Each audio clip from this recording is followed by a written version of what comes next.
Welcome to Living Outside the Matrix, the show where we relentlessly question the assumptions and conclusions of the mainstream narrative and often end up overturning those conclusions and finding that mainstream advice and guidance is in fact 180 degrees in the wrong direction. Hi there, my name is Nigel Howitt, and on the show today, it's a great pleasure to be joined by Mark Mager, a friend and colleague, IT expert and fellow thinker, and we are going to be discussing the issue of EMF, the electromagnetic fields, and contrasting the mainstream view and the reassurances and the lack of any real significant information about that issue with the facts of reality.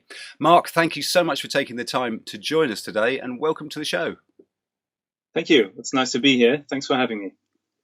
Great. Perhaps you could kick us off, Mark, with giving us some idea of how long you've been interested in EMFs and their detrimental effects to our health and well-being, because I gather you've known about this quite considerably longer than I have. Yes. Actually, I started fairly early with all of this. I was a very early user of cell phones, and I thought it was pretty cool to have one. So I got one back at university and started using it. But at the same time, it also dawned on me that this might not be the best of ideas. And I started looking into whether or not these things have effects. I sometimes imagined I would feel something, but that was probably more of an imagination than a fact, because I was not electro-hypersensitive or something, and I just didn't like the idea of using it and not knowing what I'm doing. I mean, it's a pretty common and obvious fact that watching television all day long isn't so good because of X-rays, and I had a similar feeling about the cell phone issue as well. So I started looking into this, and we found out that there were, in fact, a handful of studies, very few of them back in the day. Again, this was in the early 90s, but things started coming out. There were also other studies relating to power lines, relating to wireless communications and wireless radio and stuff like that. But it wasn't so obvious if they were applicable to the EMF situation for cell phones and things like that, because obviously that's quite a different frequency and well, there were conflicting studies and conflicting results. Anyway, I started looking into this. Later on, we moved out of the city into the countryside, and we wanted to be a little bit more in the green. And surprisingly, this was exactly where the site of a planned cell tower was. And this base station was planned, and we were even more uneasy because we already had the first basic facts that there might be some effects. And we started looking into this even further, and also got in touch with the industry, because, of course, on the other side, there was the operating company, a cell phone provider, who were very interested in setting this thing up, obviously. And okay, we went to a number of meetings and started being exposed to their kind of thinking, where everything was denied and this is just fine. And of course, they had financial interests and everything in it, after spending millions and millions, and even later on, it was hundreds of millions of dollars or euros or what have you. On this technology, particularly in the early 2000s, when the UMTS licenses were auctioned off by governments both in Britain and also in Germany, where there was a record amount paid by Deutsche Telekom for some UMTS licenses. So that was, of course, the vested interest we were up against, and it was telling to see how their concern was, and it was totally the opposite direction of what we thought it was. Absolutely. I mean, as most people are no doubt familiar, there's a complete absence of any caution or warnings or suggestion to be cautious with the use of Wi-Fi, mobile phones, all of this sort of endless amount of electromagnetic field producing new technology that we're surrounded by. So maybe we should just remind the listeners, or for anybody that doesn't know, what are EMFs? Electromagnetic fields, obviously, is the EMF. That's what the acronym stands for. So there's essentially three kinds. There's radio frequencies, the pulsed microwave radio frequencies, and there are electrical fields, and there are magnetic fields. But on top of that, on top of those three basic kinds, there's also something called dirty electricity. And do you want to enlighten people a little bit about what dirty electricity is, Mark? Yes, dirty electricity basically could be the radio frequency or signals stemming from that radio frequency, which was the first field you mentioned, traveling on or jumping on to electric wiring in your house. And the effect would be that these radio frequency distortions would spread throughout your house and basically might affect every socket in your house and just travel through all rooms and will be there as long as the generating equipment is switched on, which in most cases today is a wireless router maybe, or a cell phone or stuff like that. Also some remote controls for lighting in the rooms. Everything has to be remote controlled to be cool these days. some music equipment, whatever. There can be lots of things, and of course also smart meters getting more and more into the picture, where they are set up already. Sure. Would we be right in assuming then that if you've got 50 or 60 hertz of mains frequency electricity, alternating current in our homes, depending on where you live, so the dirty electricity it's like a sub-frequency riding on the back of the main carrier wave? Is yes, that fair? That is correct. It's a sub-frequency, or if you will, it's a super frequency, because it is much higher frequency fields. It's in the megahertz and gigahertz areas, and not just 50 or 60 hertz, which is the normal power frequency. Yeah, absolutely. So those high frequencies are actually being emitted from the wiring in any domestic or commercial environment. Is that right? Exactly. They can be, and this is the way they might spread throughout your house. It's bad enough already if you have your cell phone always on, or if you have your wireless router always on. But on top of that, these things might spread over the electrical wiring and get into places where you don't expect them. Because even if you are aware of these technologies being not so healthy, then you would probably think it's limited to this space where your cell phone is sitting or where your router is sitting, but that's not the case. It can be much more than that. Sure. Let's just step back a moment and consider, what are these sources of EMF and indeed dirty electricity? And very briefly, until recently, I was using one of these Wi-Fi extension pieces of kit, which is where some of listeners may be familiar with them, where you plug in an extension lead basically into a device that transmits the internet signal, modulating along on the electrical current. And I gather this is meant to be quite a seriously bad source of dirty electricity, effectively. And but recently mitigated that, thank goodness. And we'll get along into some remediation methods. So let's just remind ourselves where these come from. And there's so many sources these days. We've talked about mobile phones, Bluetooth, but also electrical devices in the home, such as fridges, even fluorescent light bulbs, baby monitors, smart meters, all of these sorts of things. And then, of course, there's a small amount of natural electromagnetic frequencies emitted from the Earth, and perhaps some even coming in from space. So why is it that we should be concerned about these electromagnetic frequencies? And the answer to that is basically because they are indeed harmful.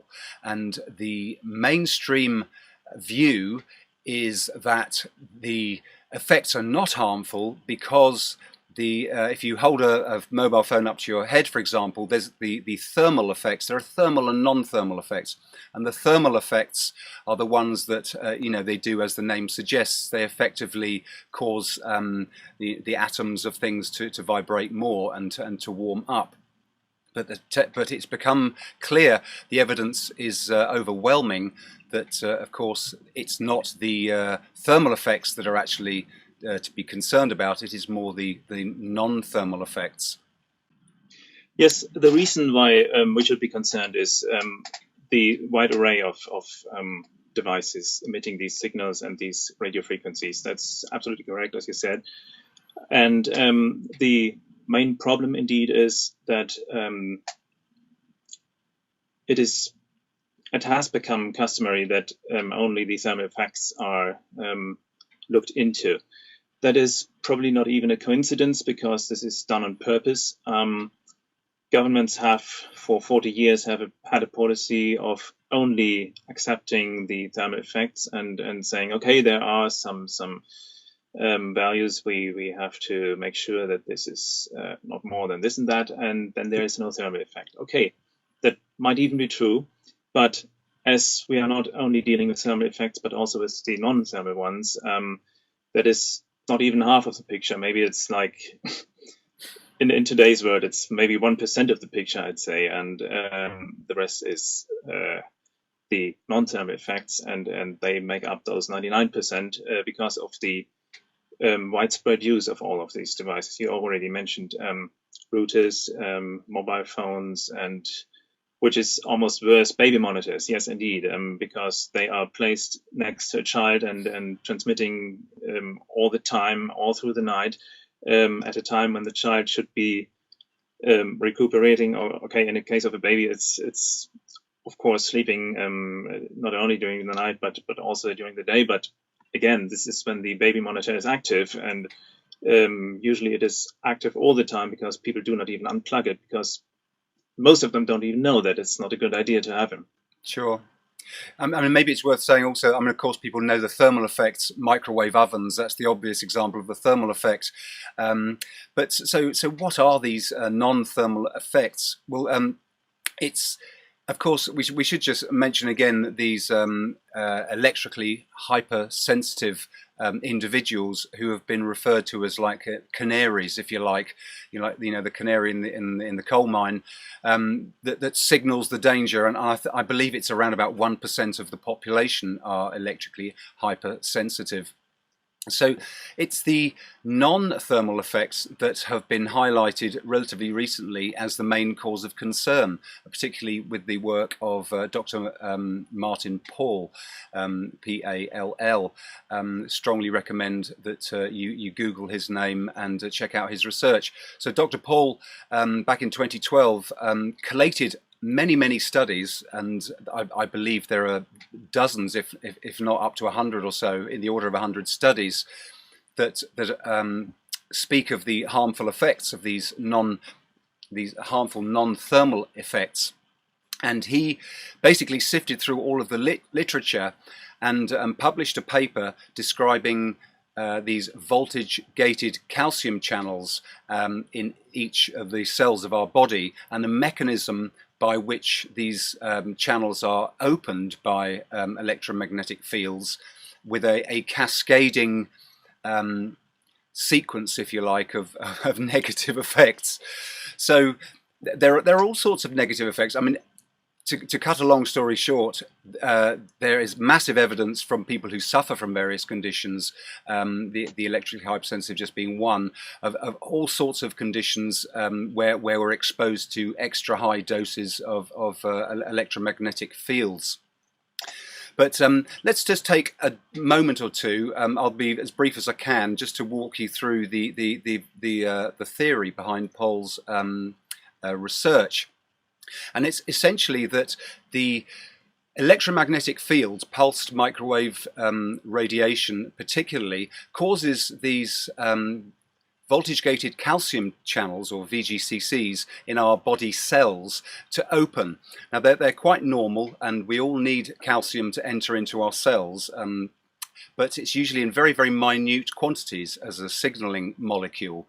And usually the majority of our calcium is maintained outside of the cell. So in the presence of EMFs, the calcium comes into the cell, but it floods into the cell in a far higher levels than it should. And it causes a cascade of sequences, particularly the production of nitric oxide.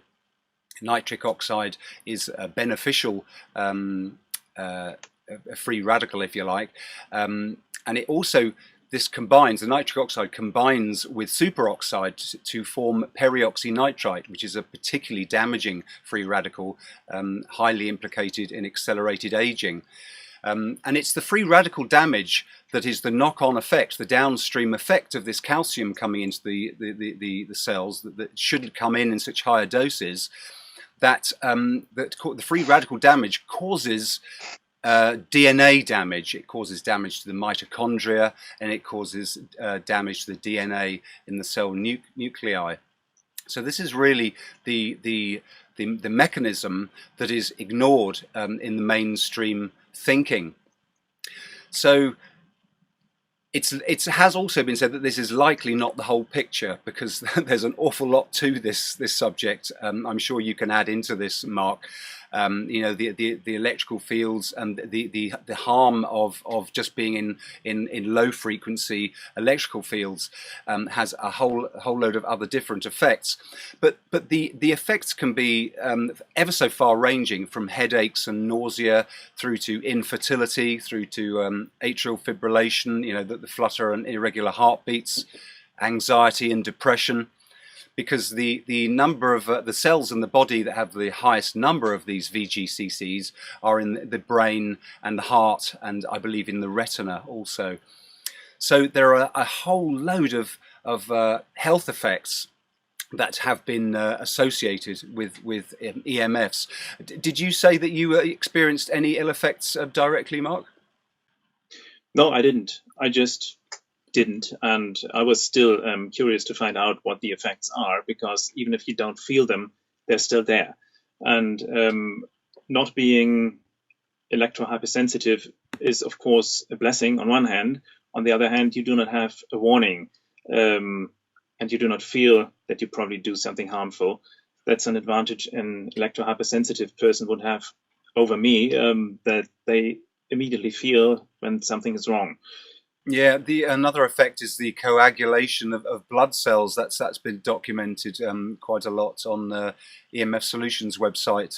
There's quite a lot of information about that, and research showing that you can literally you can put a blood sample under a microscope if you've got a microscope at home, and see these effects. And another one that's worth mentioning, in an era where the gut microbiome and gut health is increasingly recognized to be the foundation of health. And of course, these EMFs actually affect the microbes that live in our gut as well, and the way that they communicate. So there's a whole host of knock-on negative effects, possibly the most serious being infertility. Infertility obviously threatening the actual survival of the human species. We're already suffering with low fertility rates as it is. So the potential there is that this is a very, very serious problem. And you won't hear anything about this in the news. I heard it said, I think it was Dr. McCullough that pointed out that the telecoms industry is arguably even better than Big Pharma at coming up with studies to outnumber and contradict all of the studies that actually reveal useful information. So, for example, you'll have one study that will come out that will show the harmful effects, and then the industry will fund and create, up to the order of 100 studies that will negate and contradict those results. So the truthful results get sort of lost in the fog of all this disinformation, which is terrible. But that's basically welcome to the Matrix. That's the way that it happens, isn't it? It is also that they really attack all the other opinions that try to get even close to the entire area. I had one very interesting first-hand experience with all of that, because after finding out a few points I found worth mentioning, I started adding to some Wikipedia articles online. And it wasn't long, maybe a few hours in most cases, that somebody appeared and totally deleted everything I wrote and systematically trolled everything in this article. So this is even called Wikipedia trolling. It's a known issue, and these Wikipedia wars that rage about many subjects are a common thing. But in case of radio frequency dangers or mobile communications and stuff, it is particularly obvious that the industry has probably some marketing staff or someone who is taking care of these issues for them. Absolutely. So they really try to secure their investment in the UMTS licenses and all the other licenses that came after that, the later ones.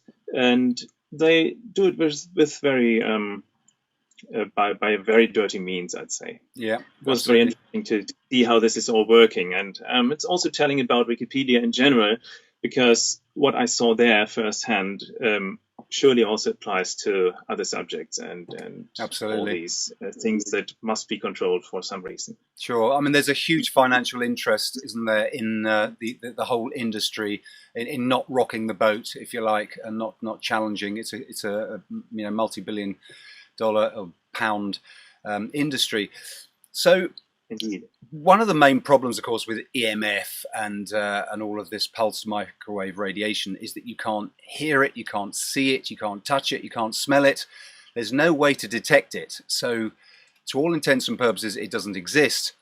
And yet the convenience that it offers, Wi-Fi and Bluetooth, obvious examples, the convenience is massive. And so this combines to make it a very uninteresting topic, shall we say, for some people. Yes. There's no incentive to really delve into it, except the fact that that our health and our well-being will suffer, and the consequences are going to become more and more obvious as time goes on. So the question arises: how can we deal with this first? And obviously we need to be able to detect EMFs. So perhaps we should talk a little bit about meters and various means of detecting EMFs. Do you have any pointers you want to throw out there? Yes, meters and metering is indeed the only way of detecting everything, because, as you said, we can't feel it. There's none of our senses adapted to detecting all these things. So we need tools and devices to do it. And there are a number of measuring equipment available, and you can pretty much detect it. And everyone knows about this, actually, including the industry, because they have very detailed studies. They know very well what they are doing. If you really read a manual of a cell phone, it always includes warnings and stuff you must not do. But nobody even reads it, because it's back there in the last pages, and people don't read manuals anyway. And certainly not to the last page where all this stuff is hidden. Yeah, and people don't read the what is it, the terms and conditions, the bits that you have to tick that you've read. Exactly. It's like the small print. It's not good for your eyes. Just leave it. What sort of meter do you use, Mark? I do have I have an Aronia meter. This is a radio frequency meter. It's a little bit an older one. It's from 2002, I believe. I've used it for a long time. It is quite sensitive, and that's what I like about it. It only has electronic displays and a row of little LEDs. That's not so convenient, but it does the job, and you can detect pretty low amounts of frequency already. So that's a very good one, and it's very useful. We have measured every place we lived in and made sure that we do not by accident move our bed in the wrong corner and expose ourselves more than necessary. And it also shows that most of these outside sources can pretty much be eliminated if you do not add to this inside your own home by setting up a wireless router or by using a cordless DECT telephone or any other equipment like that, or the Bluetooth technologies we talked about earlier, remote controls for lights if one needs them at all. But apparently people like them and do not think much about it, and you really should start thinking about it and eliminate as much as possible of this. It begs the question of, do we need all these things, isn't it? I've heard it said, do you need to be able to stream 4K video on a mobile phone? And of course, that's questionable. A mobile phone is obviously an immensely useful device, and they're probably not going away anytime soon. But it is a question to revise these so-called needs. It is recommended to get some kind of meter if you're interested in protecting yourself against these EMFs. But it is something of a minefield out there to know which one to get. So there are a number of ones out there on the market. There's the Cornet meter, which is liked and loathed, but it is a relatively cost-effective one. There is the Acousticom 2, which is an RF only meter. Now this is another complicating factor that people have to be aware of, because there are electrical fields, magnetic fields and radio frequencies that need to be measured. Some meters, for example the tri-field meter, I believe is quite a popular one, measures all three. But sometimes it's best to separate and get meters that are more specified. This one I've got here, this is called the Acoustimeter, made by EM Fields, who also make the Acousticom 2. The Acousticom 2 is a slightly cheaper version. This one's about $350 or £300. The Acousticom 2 is around about £150 or $150.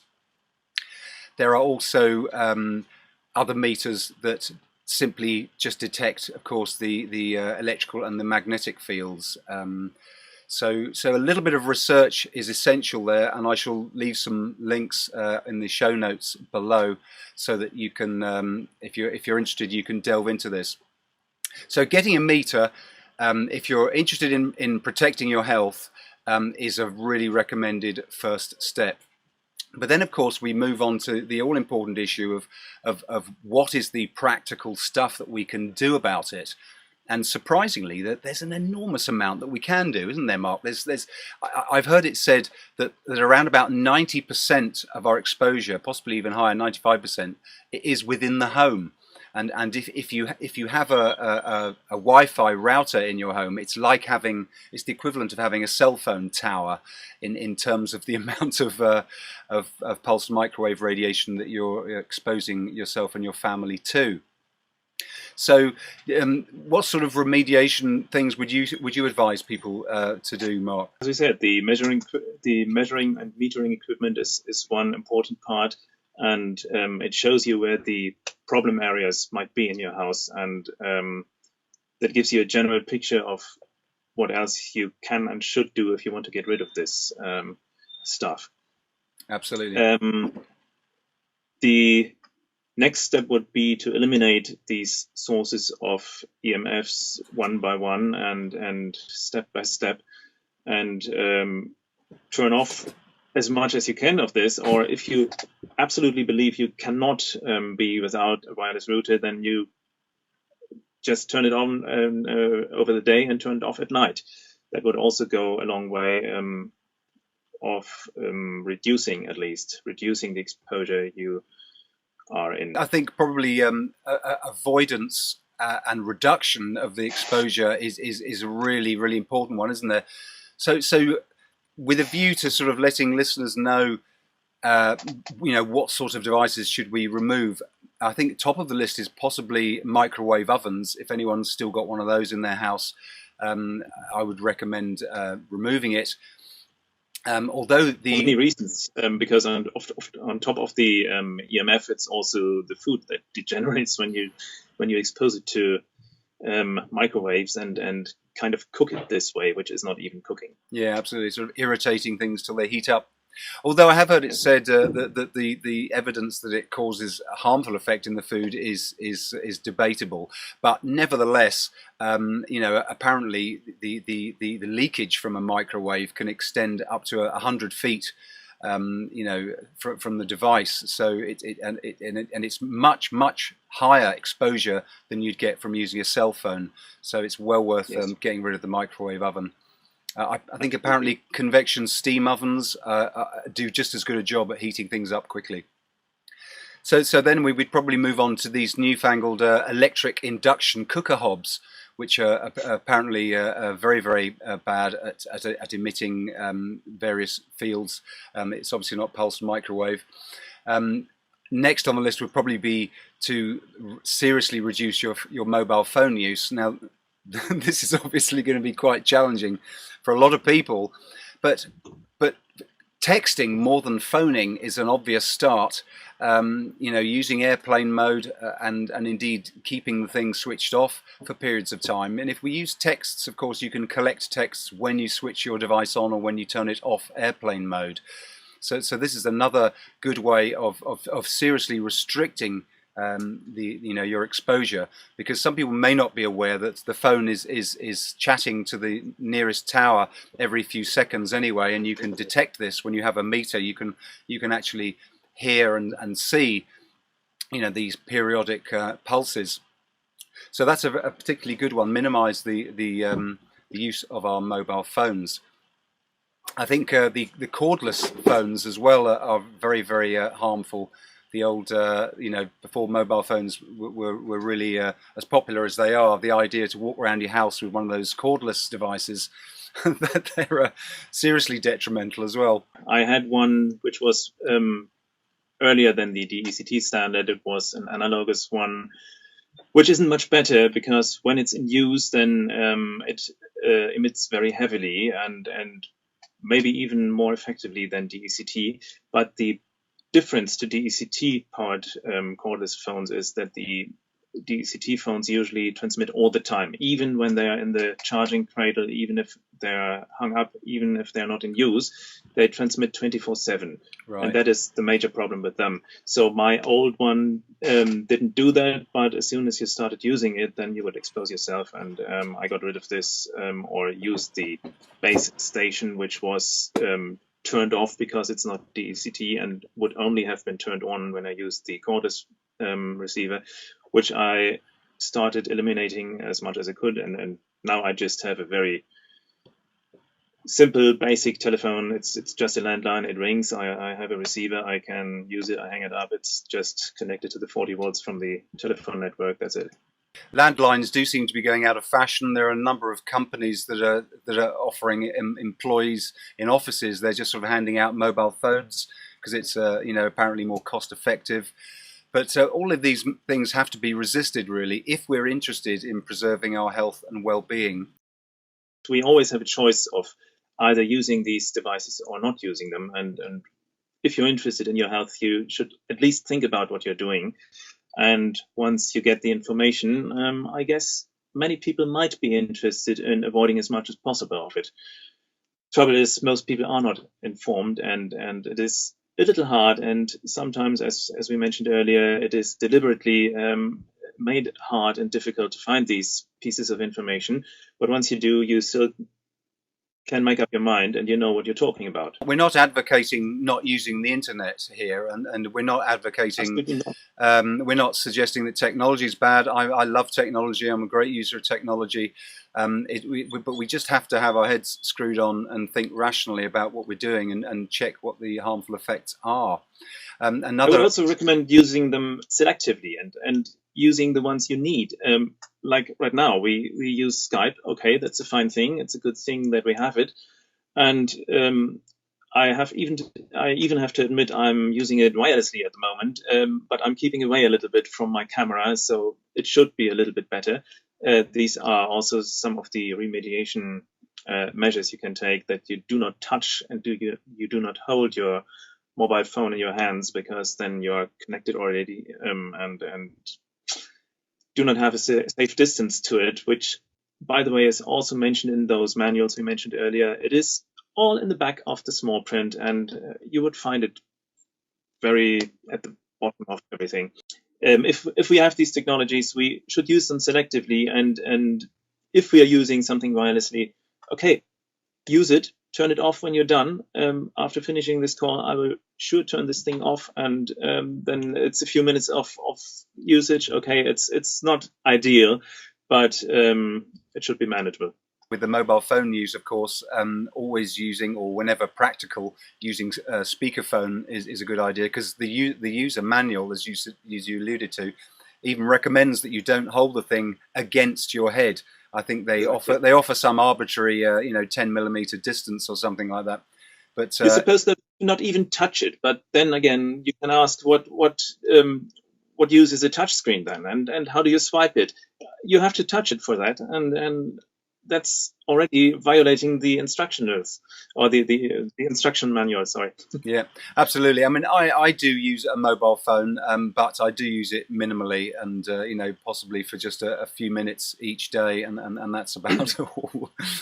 But the other thing to minimise use of is these tablets, and it's quite horrific that they're being handed out like confetti or like candy in schools to children.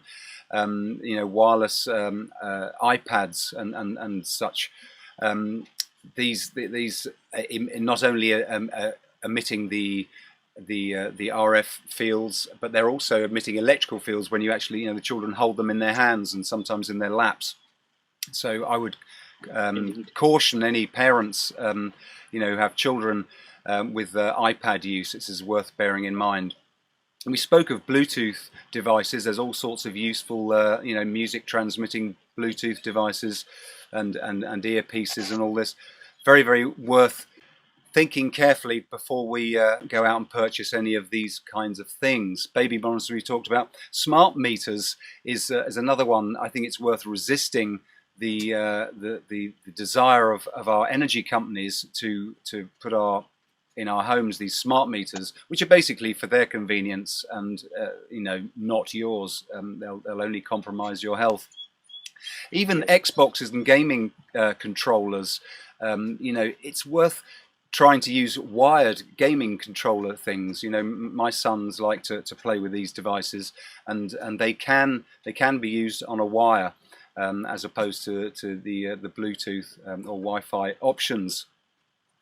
So let's also remind ourselves that even with new white goods, fridges and washing machines, all of these, if you see something with the word smart next to it, that's code for Wi-Fi and wireless. And I believe Absolutely, yes. This smart means you should be smart and not buy it as long as you can. But unfortunately, they will be more widespread in the future, and probably you won't have a choice very soon, and we'll have them. We will have to find out how to deactivate this rubbish inside of these units then, and there must be a way, but I haven't looked into that yet. I will do. If you're a hacker or somebody with the know-how, you can get in there and turn these things off, but it's pretty tricky. Most brand new TVs these days are smart as well, and Yes. also actually, desktop computers. You can not be using Wi-Fi. You might have your Ethernet cables plugged in and all this sort of stuff, but you do have to remember to actually go in there and make sure that the Wi-Fi function is actually switched off. The other thing, of course, we can do is simply wire everything up. And as you know, Mark, I've recently just wired a lot of my spaces up. I was using Wi-Fi, and I'm now using just the Ethernet cables out of my router. And I had some difficulty in getting it switched off to shut off the Wi-Fi from it. Although you can do it over the internet. I have a BT router hub here in the UK, and even after turning it off, I found that it was still emitting. There's a part of the frequency allocated to sort of users that might be driving down the street outside of your home, so they can piggyback on your BT Wi-Fi if they're also BT customers. And I had some difficulty getting this facility on my router switched off, but luckily, having a meter to detect the pulsed microwave radiation coming from the device, I was able to talk on my landline and get it eventually switched off. So there are various hurdles, but going wired is really the way forward. Another thing that we can do is simply physically move ourselves out of the danger zone, if you like. So, for some people, the opportunity to maybe not go into the city to work and work at home might be a part of their solution, and indeed not hanging out and loitering in wireless cafes and where people are obviously all using their devices. This depends, of course, on individual circumstances, and sometimes it can't be avoided. But there are always, I think, just little things that we can do that all stack up, in the right direction of trying to reduce our exposure. I don't ever feel very good in cafes like that where I know there's wireless and everything beaming up or beaming down on me rather. So taking control of our own movements and our own proximity, I think this is another argument, if you like, for homeschooling. The fact that schools are saturated with Wi-Fi and Bluetooth these days, I think that's yet another of the many reasons to homeschool. But that's another topic. So, yes, and it's a very good point, because the saturation in a classroom can be much higher than in one of those cafes you mentioned. There's everyone, because the teacher tells them to, using the device, and that means there's 20 to 40 children, depending on class size, using these devices, and they also have the adequate amount of routers in the room, and maybe they have more than one access point. It doesn't even matter, because everyone is touching the device anyway, and 20 plus children are using it. So this is always like a full train load of people, and trains are the second most dangerous place, and also much higher in exposure than the cafes we mentioned. Absolutely. So classrooms and trains might be the worst places these days. It's not the technology that's the problem. It's not using the internet that's the problem. Although there's very little evidence to suggest that you need an iPad rather than a piece of slate and some chalk to learn from. There's also very little evidence that you need a computer at all. I mean, there's pen and paper that should work. At least it worked for our generation, and I would even venture going as far that we may know a little bit more about something. Even if all the devices in schools were wired, I wouldn't have a problem with them using computers. If it's just wired, there's no excuse for it to be Wi-Fi in these putting our children, or putting the everybody's children at such a high risk. Absolutely, and the problem is that you don't have a choice. Nobody has a choice who's in the classroom. The only choice would be not going there, homeschooling, or options like that, or starting some kind of pressure group for the removal of these devices, because they exist too. There are many places already where schools are pressured by parents to get rid of them again and close them down, and then they go exactly the route you mentioned, and reintroducing wired equipment, desktop PCs, notebook PCs, which are wired, and stuff like that. I'm pretty sure they're not properly wiring it in order to get rid of all the distortions and dangerous fields, including electric fields and stuff like that. But at least the wireless is off then.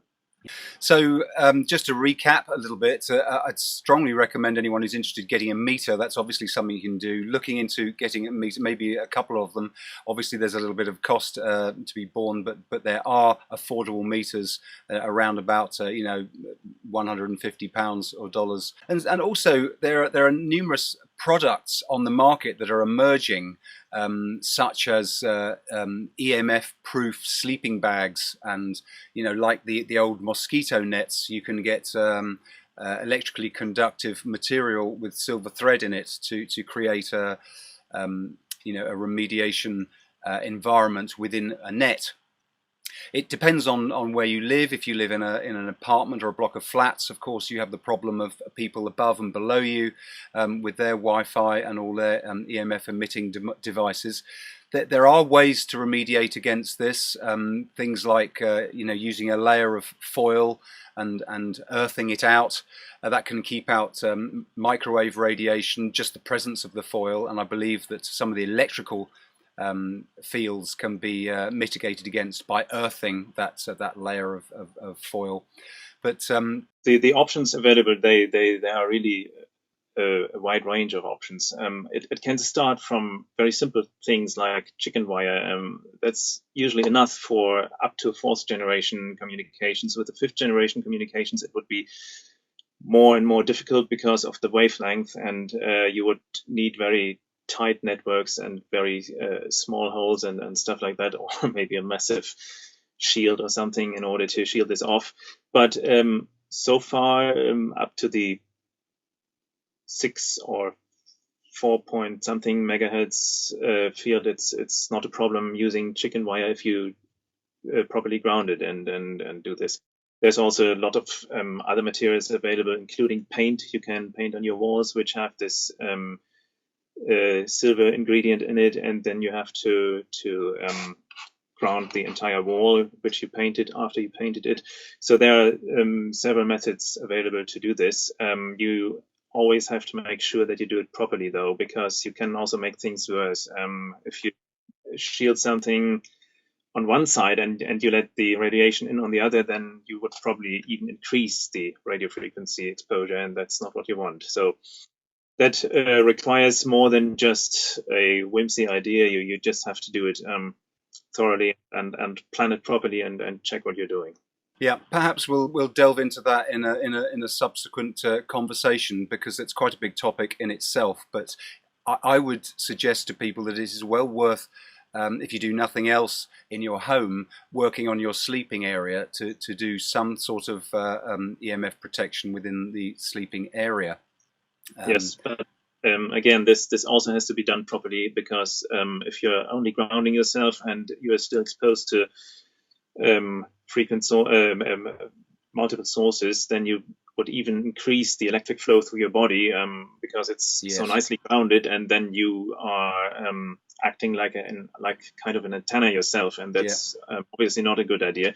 So even then, you should probably turn it off first, and then look into the grounding matter and go step by step. Absolutely. It has been pointed out, as you just said, that grounding being something that's a very interesting adjunct to optimal health, making sure we avail ourselves to those free electrons from the Earth. But we do have to eradicate all of the EMF fields first before we ground ourselves. That's a very, very important point. So we also have to be aware of many of the products advertised out there. There are all sorts of things on the market which claim to remediate, but I'm not convinced. I've certainly discovered a few already myself that have a very, very limited effect. So it's very tempting when we value our tablet or our mobile and we're looking for that magic silver bullet. But so far, I don't think one has been found beyond removing the source of the electromagnetic fields themselves. Some of the products do mitigate slightly, though, having said that.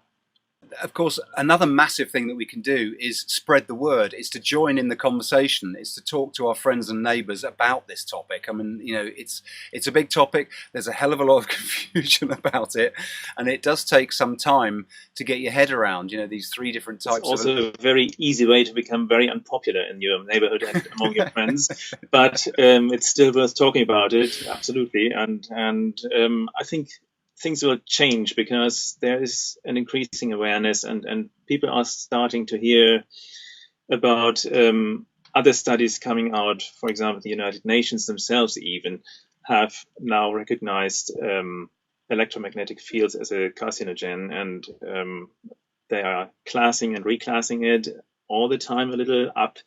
And that alone shows that there really is something to it, and this is not all just crazy theory or something that's not true. No, absolutely. There's one other quite significant thing that we can do, which I forgot to mention earlier. Because the non-thermal effects involve these voltage-gated calcium channels, if we use calcium channel blockers, and some heart medication drugs serve as these calcium channel blockers, which is actually how Dr. Martin Paul discovered what he did.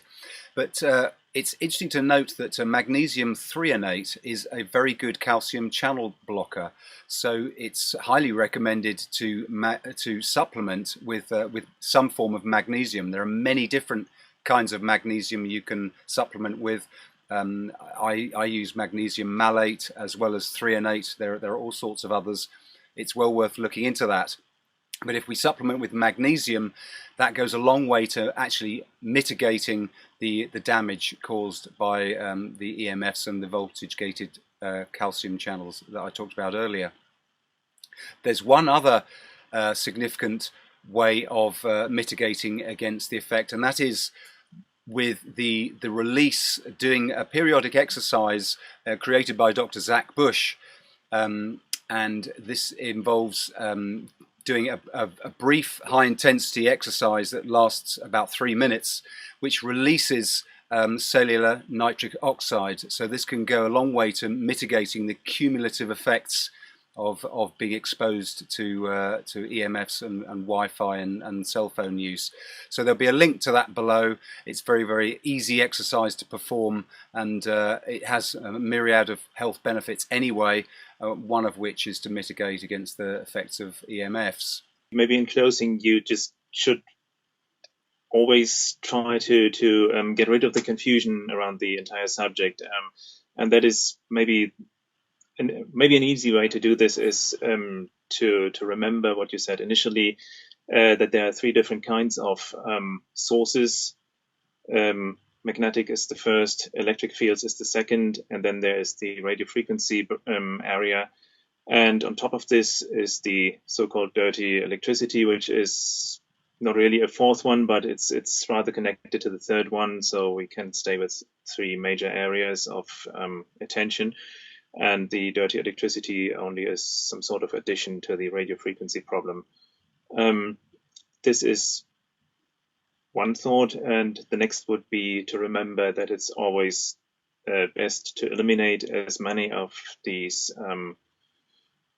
sources of radiation or of electric fields or magnetic fields or influences like that, and then start looking into getting rid of the rest by grounding or by using devices eliminating dirty electricity and things that are available. But that is probably another subject again, because there's a very wide range of devices and products available, and we might be looking into these separately maybe. Absolutely. I think that's a conversation that we'll return to.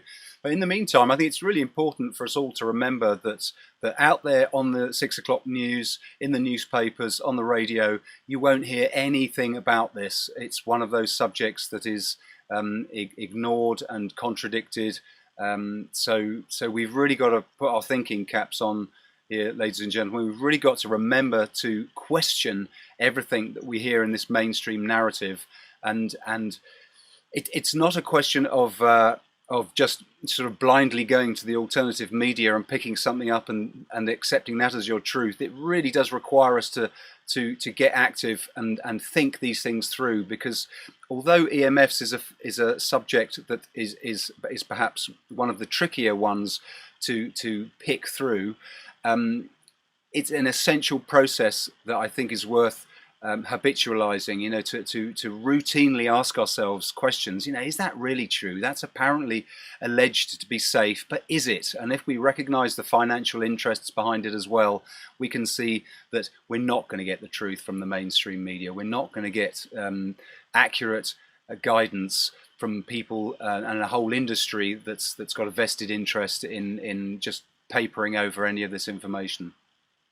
So thank you very much for listening. I do urge you all to visit the website lawfulrebel.com. There's a lot more there on this subject and on others to help protect us from the disinformation in the mainstream and to help us to thrive. So thank you so much for joining us this week, Mark. Really appreciate you taking the time. Thank you. And I do hope you'll join us again for another episode of Living Outside the Matrix. Be the change you want to see. Be the change you want to see.